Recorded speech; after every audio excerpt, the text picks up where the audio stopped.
మన దేశంలో దాదాపుగా 25 వర్క్ బోర్డ్స్ ఉన్నాయి. వీటి పరిధిలో 9 lakh acres ఆఫ్ ల్యాండ్ ఉంది. గవర్నమెంట్ ఆఫ్ ఇండియా వర్క్ యాక్ట్ని అమెండ్ చేయడానికి సంబంధించినటువంటి బిల్ని లోక్సభలో ఇంట్రడ్యూస్ చేసింది. లోక్సభ ఆ బిల్ని పాస్ చేసింది.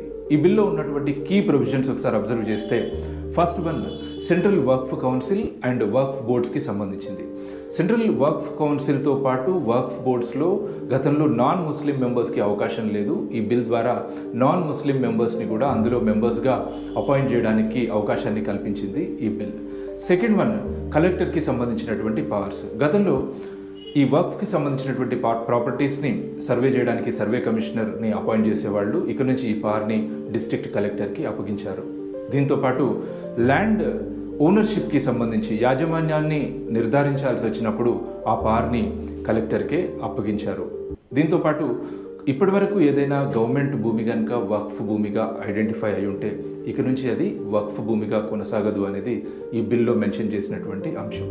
మరొక ముఖ్యమైన పాయింట్, వక్ఫ్ ట్రిబ్యునల్ ఇచ్చేటువంటి తీర్పులపైన డైరెక్ట్గా హైకోర్టులో అప్పీల్కి వెళ్ళడానికి అవకాశాన్ని కల్పిస్తుంది ఈ బిల్.